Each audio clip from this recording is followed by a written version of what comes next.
Okay, good morning, everybody. Welcome to our webinar. My name is Zohair Hassanbai, your MC, and Victor Ng is your technical director. Welcome, everybody. You're watching the webinar on COVID-19 challenges and resilience of Hong Kong and Canada, or simply put, holding the course during COVID-19. This webinar is organized by the Toronto section of the Hong Kong Canada Business Association. More about the association a bit later from the moderator. From a review of the registrants today, we know that there are small and medium-sized businesses among the audience. We also have, of course, logistics and logistics-related companies, financial institutions, accounting and consultancy firms, insurance and government and quasi-government representatives, as well as business leaders and many, many more. You are mostly from the GTA, from across Canada, and several from Hong Kong. Welcome once again. Before we start, I want to thank two of our sponsors, the Hong Kong Economic and Trade Office, ETO, Hong Kong ETO, based here in Toronto, and the Hong Kong Trade Development Council, or the HKCBA. Over the past few decades, they have been supporting the Toronto section in so many different ways. We can never thank them enough. And now I'd like to present two short videos. The first one is from the ETO, focusing on Hong Kong as an international maritime hub.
Okay, thank you very much. This kind of video truly shows the dynamism and the vibrance that is so much part of the strong logistics sector when doing business in or through Hong Kong. As Victor prepares for the next video, a very brief introduction. This short video is about the 2019 Asian Logistics and Maritime Conference. You will see in there a very strong Canadian connection. The CN is highlighted. CN Railway is highlighted. This serves as an introduction to the 2020 edition of the ALMC. I think people call it ALMAC. ALMC. Victor, when you're ready, can you play that video, please? Yeah, sure. I'm doing it now. Okay, great.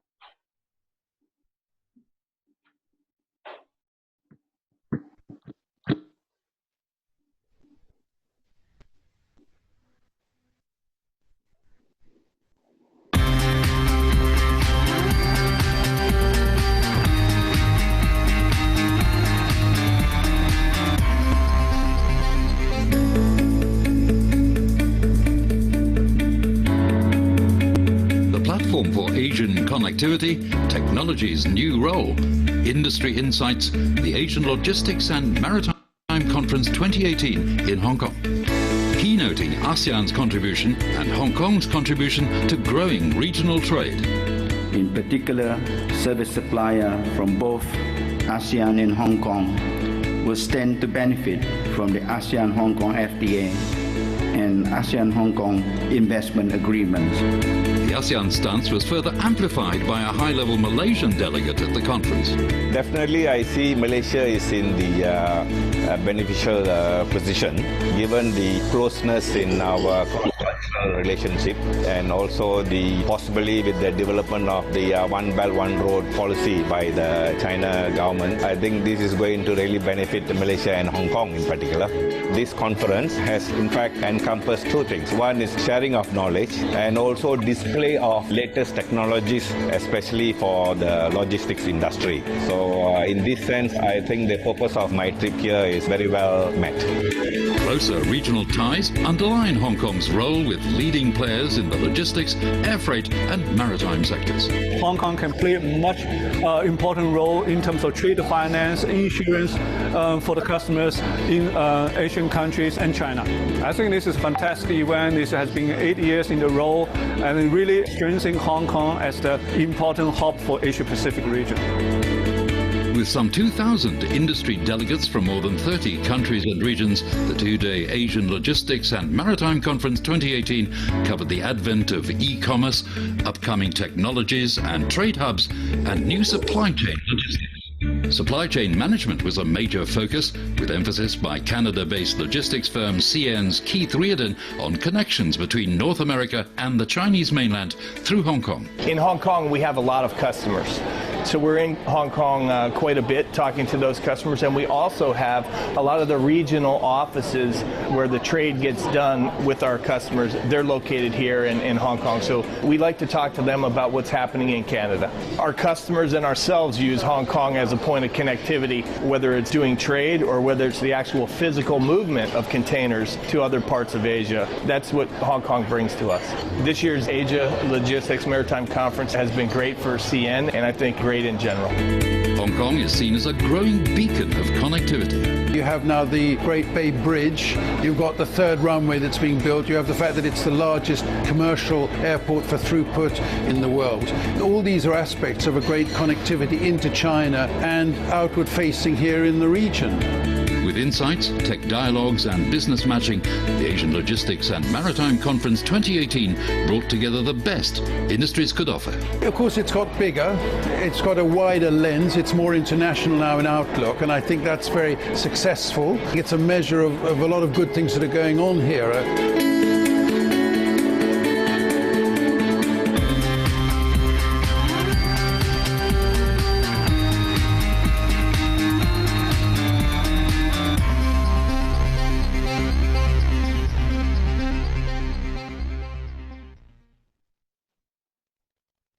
So the ALMAC is currently slotted for mid-November. However, stay tuned. Depending on the direction of the COVID wind, so to speak, the event may be a physical distancing one or a virtual one. As we now move to the moderator and the panelists, let me introduce Anne Valdez, our moderator. Anne is a very good friend of HKCBA Toronto as a director and a former president. Wearing her 9-to-5 hat, Anne is president and CEO of TradeLink International Limited, which she formed in 1993.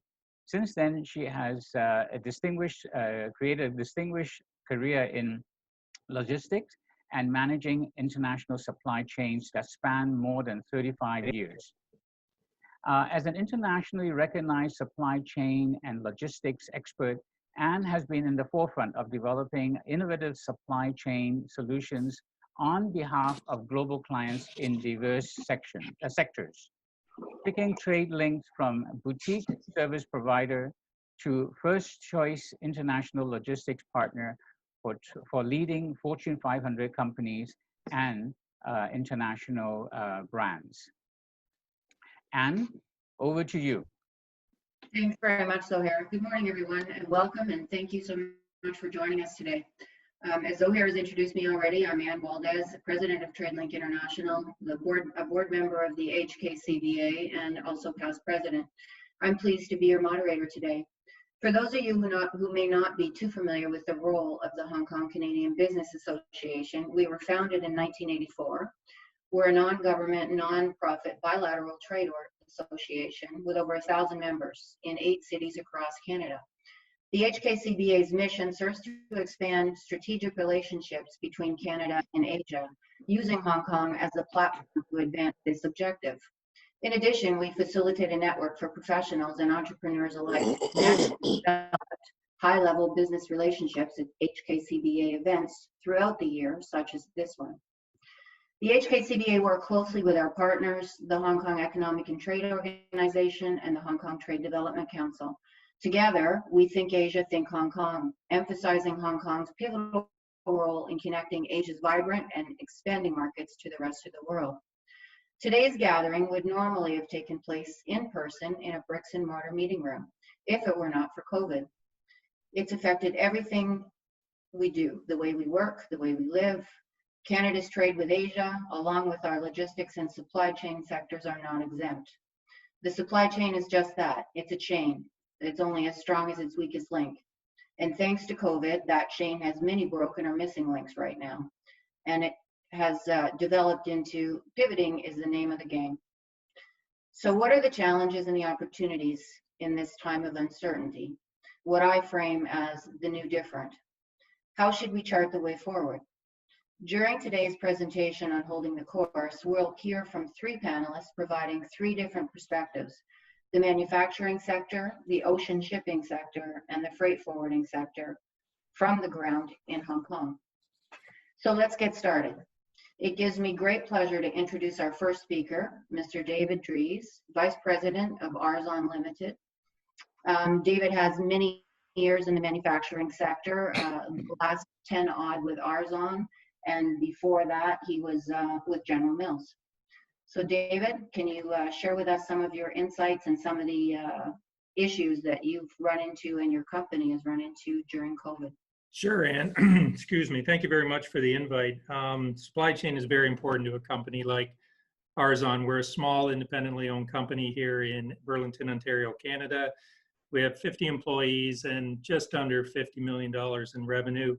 What we make are thin-walled aluminum tubes, and the sectors that our customers participate in are more in, in simplest terms, think of your car radiator, so heat transfer units. So it could be radiator, charge air cooler, oil coolers, and the major sectors that we participate in or our customers are in are power generation, locomotive, heavy duty off-road equipment. Power generation, just a little bit more detail, that's massive single unit generators that need to be cooled that are used for data centers, oil and gas, and mining. Now, why it's important, why I was happy to be a part of this is just to help explain. A small company like us, supply chain is absolutely critical. On the front end, 90% of the material that we order comes from outside of North America, China, the Netherlands, Romania, Germany, UK, just to name a few. So we've got 12 to 16 week lead times that we're managing for material incoming. We're not a distributor, we're a manufacturer. We need to have material come in. We could have anywhere from 2 to 6 weeks, depending on the application, that it's going to take us to produce that product. Now on the back end, when we're shipping it out, 60% of our volume leaves North America and goes to 28 countries around the world. So clearly supply chain's a very critical KPI for a company like ours, not only to manage the cost, because it is part of the cost architecture that we need to manage, but to Ann's point, I like the way she said it, the weakest link. When COVID hit, on the front end, we were running into massive supply chain disruptions. It could have been a port overseas, it may have been in transit, could have been a port back in Canada, New York, or Vancouver, may have been the rail. CN with strikes and blockades and other stuff that we had to manage with. It was very, very difficult. To complicate issues, nobody could really, and I mean from our supplier point of view, everyone had a theory as to what was really causing the problem. So over a 2-month period, if not longer, we had suppliers that thought they were doing us a favor by ramping up production and sending material out in anticipation of further delays. Sometimes that happened and other times it didn't. So we would have millions of dollars of incoming material land well in advance of even being able to bring it to mill. And as everyone knows, liquidity is key for a small business. We're managing the AR and accounts payable at the same time.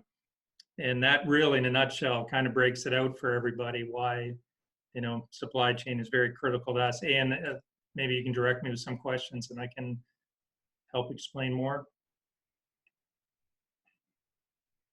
5 months in how you conduct your business in terms of what funnels into your production line. How are you keeping your employees safe? Yeah, I mean, clearly, well, first of all, let me say, we were deemed one of the essential services right away. So we're very, very lucky, very fortunate in that because of the industries that we serve to build on our end users, even small automotive or aftermarket customers throughout the world. They may have civil contracts that support buses, transportation, ambulance, fire engines, anything that needs cooling. So we were okay from that point of view. Clearly, the focus became internal and trying to keep our workers safe. And that was a roller coaster of managing everybody's emotions from, we saw the cycle, and I'm sure everyone was the same, where we had employees show up and thought, how can we be essential service? This makes no sense. We make tubes. And they were all fearful to, within a week seeing the unemployment rate go up and watching people that they either live with or know that are affected by unemployment. They were all really happy to come back to work. So what we needed to do was make the safest environment possible. And I think we as a company, we went above and beyond the social distancing. We had to make sure that face masks, we actually have a fogger. We've covered everything in copper that we can to reduce the transmission of viruses, remove doors, automatic faucets, anything that we could do. But it's an ongoing process. And with things starting to loosen up in Canada, in the province of Ontario, it's just reminding everybody to be diligent so that when they go home, they have that same best practice. Thank you so much, Dave. I'd like to open up the floor to our attendees. Please send in your questions. I know our panelists would really love to answer some for you. So please don't hesitate and send in some questions. Okay, we'll move on to our next speaker, Mr. Dwayne Spence.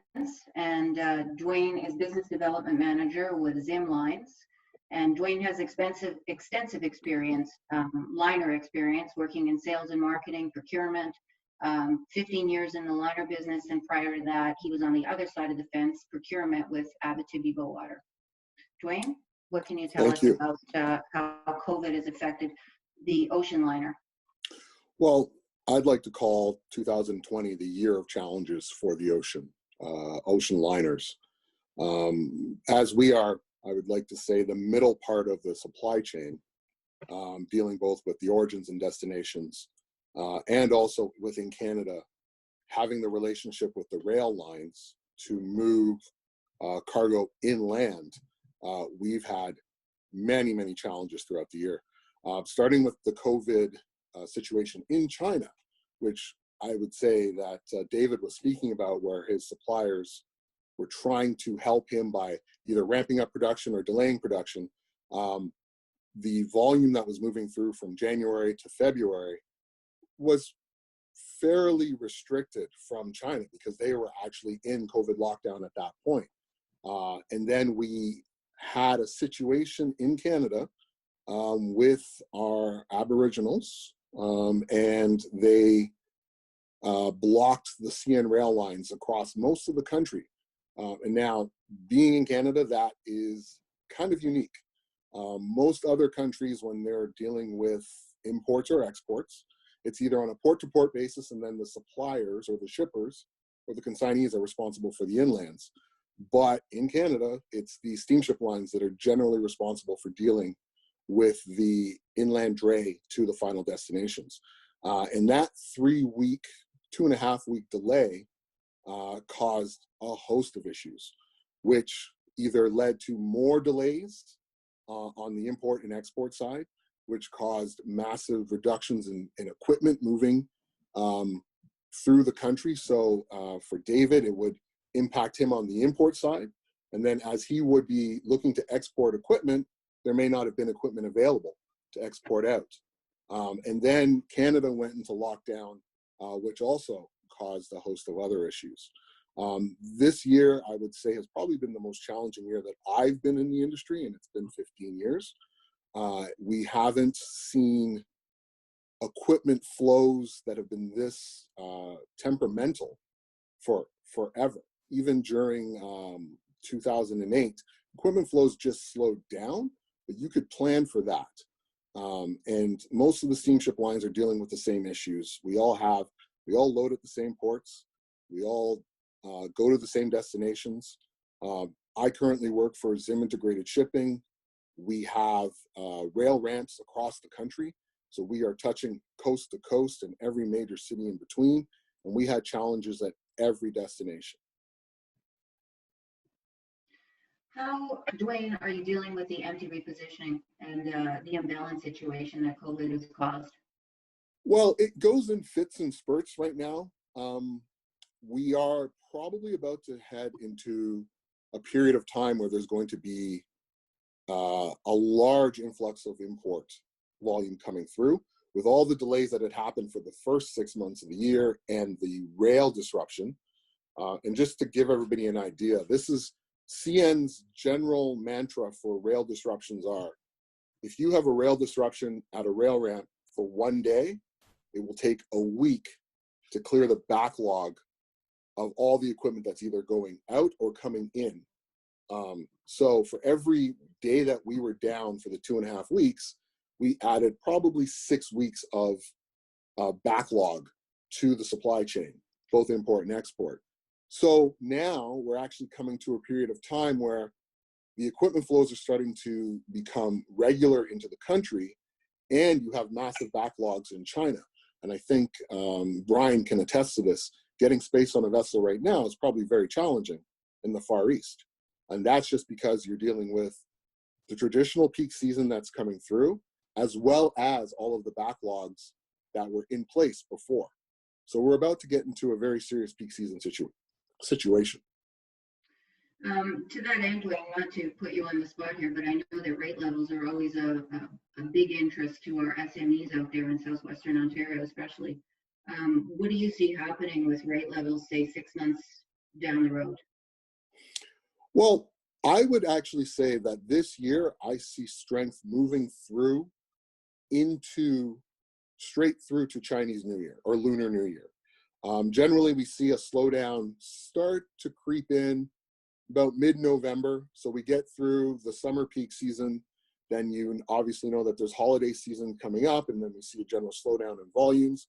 But with all of the backlogs that are out there, with all of the consignees that are looking to restock, because that's probably the biggest issue in Canada right now. I'm sure everybody notices it. When you walk into a store, every store is out of stock. And that's just because, again, the challenges that we've seen throughout the first half of the year. So I say that we're going to see strength in the market going straight through to Chinese New Year, which probably means rate levels are going to stay fairly strong and high. Awesome. Okay, thank you so much for sharing with us, Dwayne. You're welcome. We'll move on to our third panelist, Mr. Brian Wu. Brian is on the ground in Hong Kong. He's the director of Bell International Logistics Limited, which is a freight forwarder and logistics service provider. And thanks for staying awake for us, Brian. We know that it's well past midnight there, and we appreciate you staying up. Can you share your insights with us on what has happened with COVID and how it's affected your business in Hong Kong?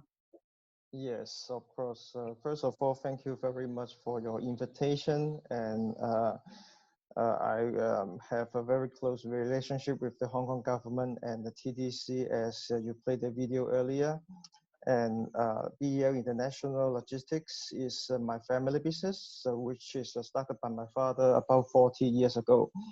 And the other role of myself is the chairman of HAFA, which is the Hong Kong Association of Freight Forwarding and Logistics. And I try to make some advice, give some advice or meaningful contribution to the government, and try to assist them to fix the policies which can assist the logistics and or the industry as a whole, and the communication with the Chinese government to facilitate the trade. And in the beginning of 2020, before the COVID happened, I thought this year the market will be very bad situation because right after the Sino-US trade war happened in 2018, actually there's a lot of factories moving out from China to Southeast Asian countries, and this caused a disruption in the supply chain to US and also Europe.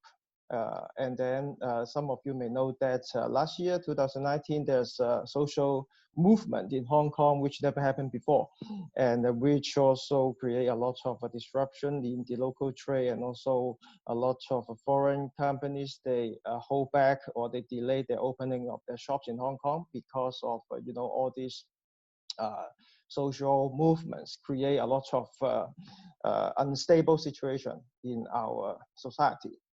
And I was thinking that this year, also the very similar situation like the US and Sino trade war, which will slow down the trade a lot. And you know, the Lunar New Year was in the end of January, and the market was very stable in January and February, early February. But after the outbreak, there's a lot of flights cancellations, especially the passenger flights. And all in all, the passenger flights, they carry about 40% of the cargo capacity as a whole, because they make use of the belly space, I mean the airlines. And then right after that, there's still some demand in the market, especially for the PPE movement. As you know, people start sending the gloves and surgical masks from Hong Kong and China to US, Canada, etc. And all these very short demand create a chaos in the market, and which is very similar to what Dwayne mentioned, that there's a lot of backlog because the people in both sides, origin and destination, are not able to work like before. So this is a very serious situation, but for some of the airlines or carriers, they are able to increase the price, but this is something that the market will speak for themselves. I mean, the airlines or the carriers, or even in my side, the freight forwarding industry, we cannot commit the price with the same level of service like before in order to move the cargo from our side to Canada, for example. So the price increased a lot. And we try to, you know, facilitate the movement of the cargo, and this will create a suffer from the general public, because they will have to spend higher price to buy their necessities than before. And at this moment of time, June, I think it is much better than the situation in March, April, and May, because there are lots of economic activities happening. I mean, the reopen of the shops and things like that, but we are not able to estimate the second half of the year, because there might be a second wave of the outbreak, not only in our side, but in your side as well.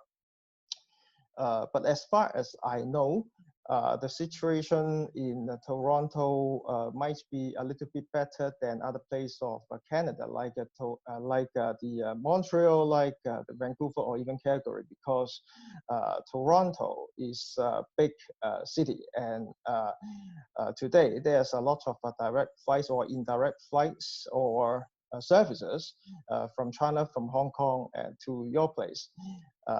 But in before, I know a lot of our customers, they complained, especially in the Vancouver area or Calgary area, that they are not able to get their merchandise on time. But this just like happen, not happen every day. I mean, it happens just once a lifetime. So this is something that we try to facilitate, and we speak to the government, and they kind of have some subsidies to the industry, and hopefully the market will become normal in the second half of the year. Thank you very much, Brian. Have you found that you've had to pivot in order to find new cargoes? Some cargoes have left, some cargoes have come, new cargoes have come. Have you found that you've had to pivot to keep the business strategy stable during this time? Well, I really cannot tell, because we kind of improvise, because we cannot guess what happened, even though during the Chinese New Year time, we know that there will be a serious situation in the society, but we didn't know most of the 95% of the flights were canceled. And in the ocean carrier side, I also understand that there are lots of blank sailing, and this is also a signal of the market situation. I just try to navigate for different solutions for the customers. And as some of you may know, that during the time when Chinese manufacturers, they produce the PPE, some of those are not qualified, and some of them are very understanded, I can say. So that from our perspective, we also take a lot of risks, because some of the PPE, they are good, but when the flights carry them from China to, like, say, Toronto via New York, then for some reasons, the New York government might take away those PPEs. So this is the thing that we have to protect ourselves, because our customer in that particular shipment is our Toronto customer. But if they are not getting their merchandise, then they will not pay us the logistic fee. So we have to also manage ourselves to collect the money before the shipment departure. This is something that might create the grievance of the customers, but we try our best to explain the situation, because sometimes this is out of our control. So this is something that I can observe during this period of time. Excellent. Thank you so much, Brian, for that insight. We've got one question from the audience that I'd like to throw over to Dave and also to Dwayne. The question is, 2020 has shown the fragility of such in-time supply chain between Asia and Canada, COVID-19 and rail disruption. What do the panelists see re the need and opportunity, increased inventory and inventory of materials and finished goods to be held in bond in Canada in an FTZ, and where should this be? David, can you comment on that? So sorry, just so I understand the question, they're asking if we would support having a location in Canada to hold on to extra material? Yeah, a need or an opportunity for increased inventory of materials in a free trade zone.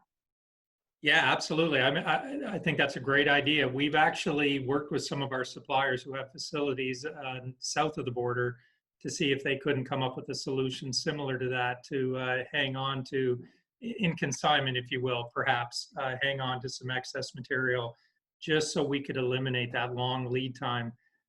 Because the thing is this, what people need to understand, and I'll go back to what Dwayne was saying, we agree, we see the demand there. In the sectors that we're dealing with, there is demand. And it's just kind of these little logistical blips, you know, downstream where everybody's not got everything they need in order to pull it all together. But when it does turn around, it's even a bigger problem when we can't source the material. So having a local site with material on hand to help us manage through that uptick when it does start to happen, and it will start to happen, that would be an excellent idea. Thank you. Dwayne, can you comment on that? Well, from a steamship line perspective, I think the way that we can help in mitigating the risk is by offering more services or better services. To give you an example with Zim, we currently offer East Coast and West Coast services. Now, if a consignee or a shipper is able to manage their production, we offer a quick service and a long service. So you can sit there and infill, I call it latent capacity, into the longer service for that, we'll call it that chance where something may happen in Vancouver or Prince Rupert. There may be rail disruptions, there may be longshoreman disruptions. You can have products still moving through on the East Coast. Now, on average, our Baseport China services to the West Coast are anywhere from 9 to 18 to 20 days, where our transits from China to the East Coast can be anywhere from 35 to 40 days. So that allows you to play with the volume to give you the opportunity that if something does happen on one coast, you have the ability to keep product moving. And of course, it takes filling in the supply chain to make sure that the consistent volume is there.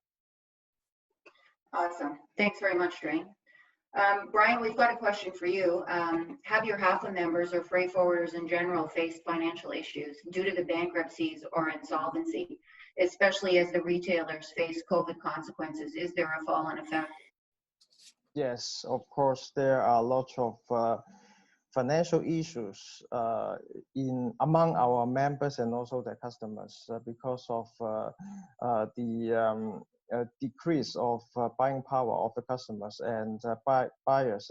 They are very happy to delay our payments, and on the other hand, the airlines they will increase the bank guarantee against us, meaning that we have to pay more money to the airlines to secure their payments. But in our perspective, in our freight forwarders world, we are not able to collect the guarantees from the customers, so to speak. So this is something that's very difficult for us to make a good profit.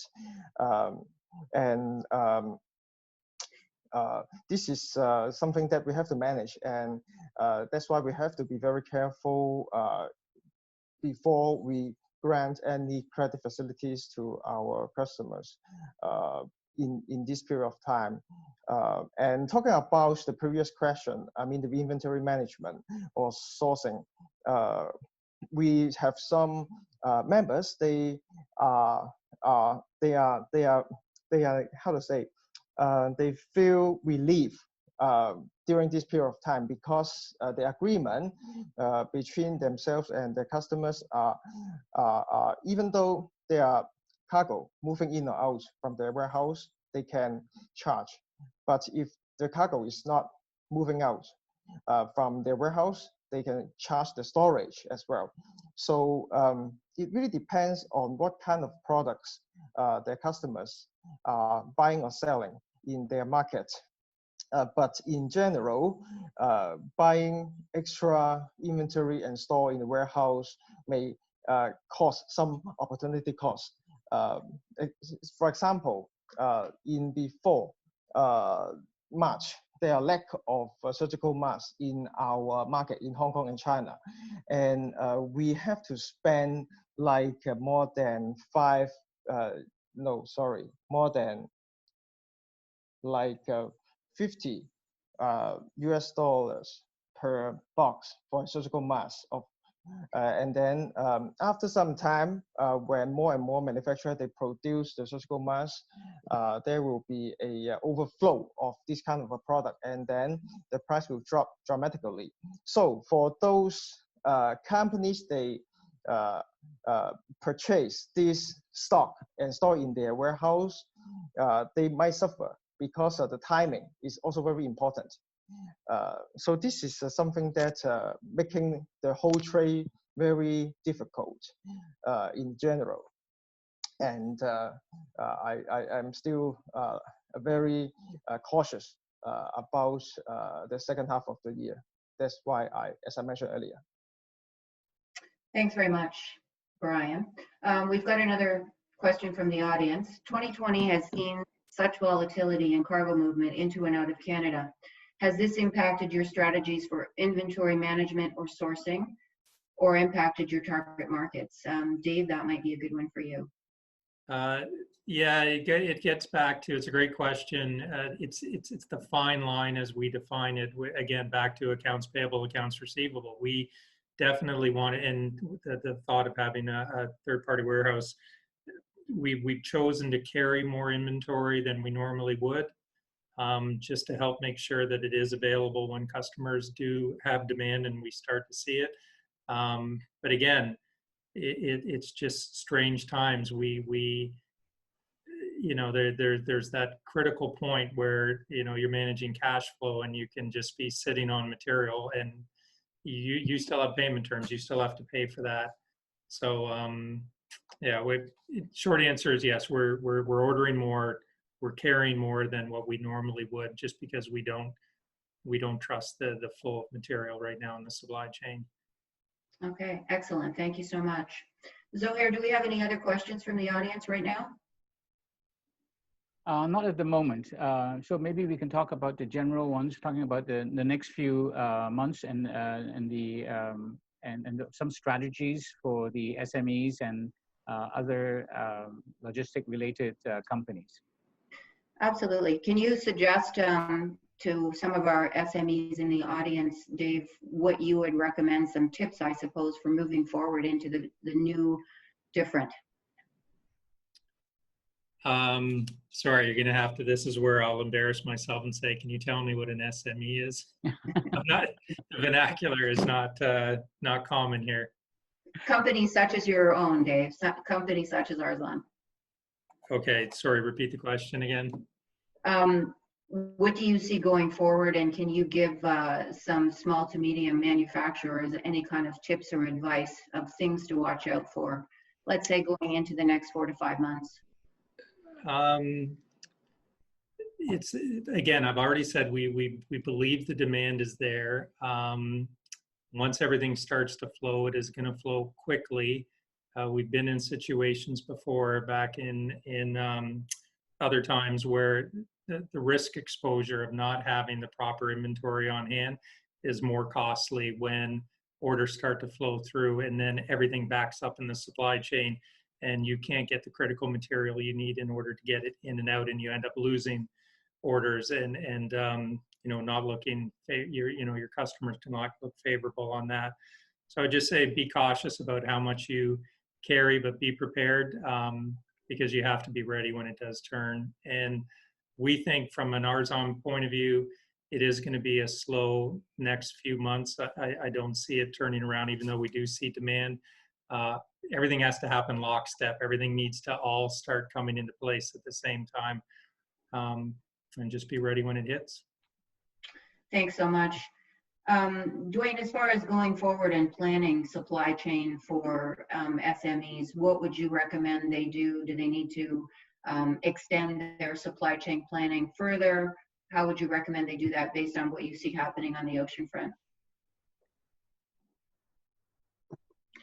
You're muted, Dwayne.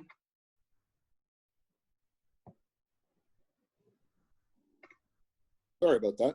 I would say that going forward, probably for the next 3 to 6 months, on the ocean side, it is going to be a challenging situation. During the past 3 months, as everybody is probably aware of, there's been numerous blank sailings. There's been capacity adjustments by the steamship lines to meet demand, and to bring that capacity back online will be a long-term endeavor.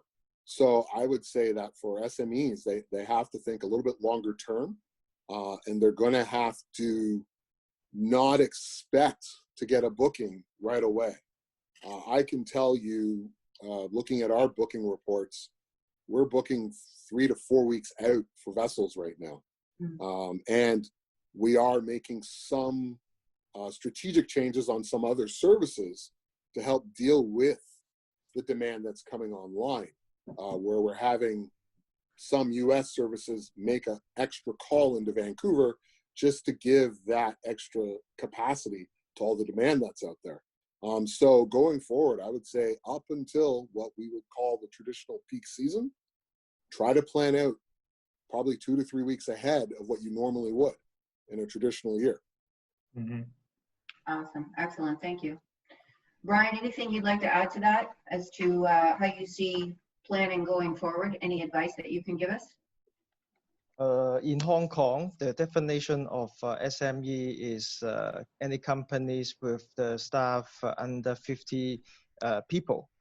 And my humble company is in this category. And the advice will be, I think this is something common sense, that is try to get more business, but at the same time control the cost.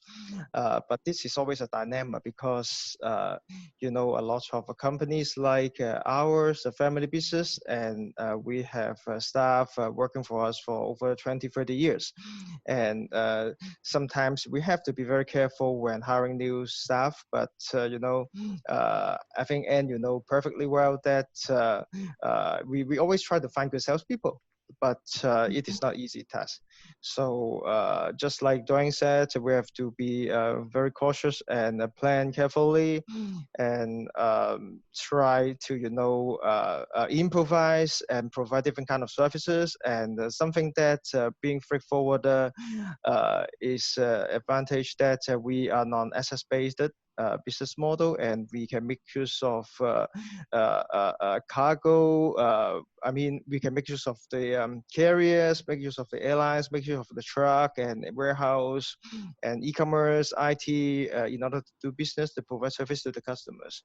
And that's why we have to communicate well with our stakeholders or supply chain partners in order to, you know, try to facilitate the logistics for our customers, and at the same time try to help them to do business, and also discuss with the local authorities, get their support with the you know, a position of the association. I think we can do a lot. I mean, in your side, you can also do a lot. Excellent. Thank you so much, Brian. We've got one more question before we wrap up. I would think maybe Dwayne would be in a good position to answer this one. What is a good or a better strategy to handle import and export of perishable goods from Canada and Hong Kong during this challenging time? Well, on the export side, again, it depends on your ocean carrier, or if you want to move it as quickly as possible, then it would be an air freight service. The majority of ocean carriers in Canada do offer reefer services. Depending on the carrier, they can offer chilled services or frozen. The biggest challenge will be equipment. And I think that's going to be the driving factor on pricing going forward for the perishable goods. We're a huge exporter of frozen meat, seafood, and then we have the lentils and agri sector. Those are the agri and lentils and soybean sides. They're not as temperamental as the frozen and chilled product, but there is enough suppliers on the ocean side to offer it, but I don't know if that will be seeing enough equipment to handle the demand. Awesome. Okay. Thank you very much, Dwayne. Zohair has let me know that we've got time for another question here. I think I can direct this at Brian. As European and North American companies look at changing supplier origins, do you have any thoughts as to how these possible shifts will impact Hong Kong as a transit hub? Yes, this is actually a big challenge for us. Hong Kong is a very small city, and we have very, very limited factories produce any kind of merchandise. And we can only be flexible and move to different places and set up our branches everywhere and try to facilitate the business movement of for our customers. And this is something actually happening since 2 years ago, as I mentioned in the beginning of this webinar, that some factories already moving out, like Samsung Electronics. They have moved their biggest electronic mobile phone plants to Vietnam. And that's why we have actually set up our Vietnam office about 10 years ago. And these are also a shift. There's also a shift from the ocean, the cities near the ocean of China to the middle or even the west. Back from 10 years ago. I think as a forwarding company, we have to look forward and try our best to stay ahead and provide the service that even though sometimes customers don't understand or don't know some new things, such as some new system that can facilitate their booking arrangement and so forth. Yeah, this is absolutely a good question for us, and I'm actually thinking every day how to stay strong as a city, and also I think my government is also doing in this direction to support as much as possible. Great question and great answer. Thank you. Second part of that question is for Dwayne. How might these sourcing country shifts affect carriers? Well, it honestly will depend on the size of the carrier. With us being one of the, I would say, smaller global carriers, that doesn't mean our footprint within Canada is small, but on the global scale, we are one of the smaller carriers. We tend to react very quickly to changes in sourcing. Our network is very fluid. We are very fluid. We theoretically, or ZIM theoretically, is an independent carrier that can partner with the best carriers to meet the best solutions that are required. So for example, we, over the past 2 years, we've joined the 2M network, which has given us access to Prince Rupert. Prince Rupert is the closest port to the Far East in North America. It allows us to have 9-day transits from Japan, which also allows us now to participate in a greater range in the Japanese automotive business. So it will all depend on what's the size of the carrier, what is the focus of the carrier. Some carriers are really based more on true liner networks, on we'll call it pendulum services. You leave the Far East and you go all the way through to the United States, and you touch Europe, you touch the Med, you touch Indian subcontinent. ZIM does not do that. We work on more of a port-to-port type model. So depending on the carrier, they'll be able to make adjustments or not. The smaller the carrier, the quicker they can adjust. Excellent. Okay, I think we're going to wrap up now. David, I've had the pleasure of working with you for the past, probably 6 to 8 years. And I really appreciate you agreeing to come on to the HKCBA webinar today and sharing your valuable insights as a manufacturer. And thank you, Ann, and thanks to everybody. I've actually learned a lot. There's questions that we've had, and many of them have been reinforced and confirmed. So I do appreciate it. Excellent. Dwayne, you and I as well, we've had an opportunity to work together for quite a number of years now, and I really appreciate you agreeing to come on and sharing your insights from the ocean liner perspective. Oh, you're welcome, man. Thank you. And Brian, you and I go back quite a few years, maybe 10, 12, something like that. It's been a long time since I've seen you in Hong Kong, but hopefully soon. We appreciate you staying up so late. Now you can get into bed and get some sleep and yeah, get ready to start your day. Thanks again, all three of you. Thank you very very much appreciate it.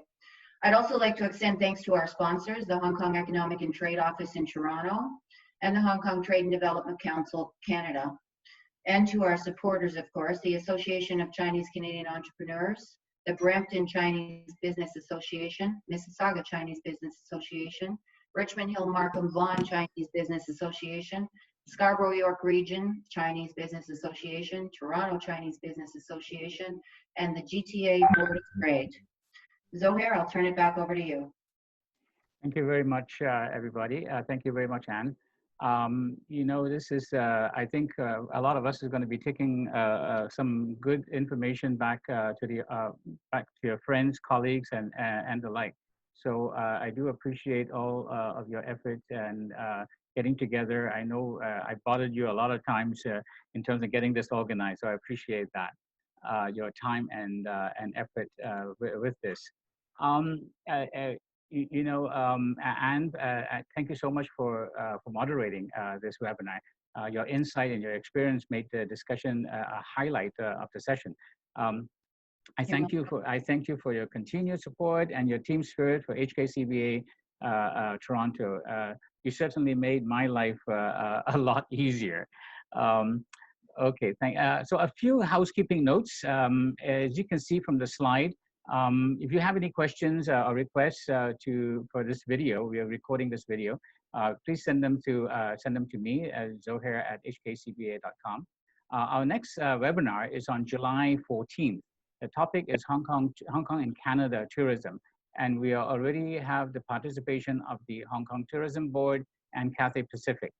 If you want to be on, if you your colleagues or your friends would like to be to attend, please do contact me again at zohair@hkcba.com, and I'll make sure that you get the invitation to the webinar.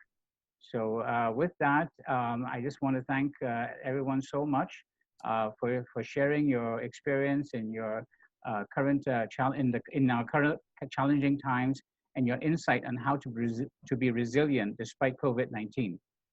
We all look forward to using the Cantonese logistic vernacular, Yat Fan Feng Shun, for Canada and Hong Kong.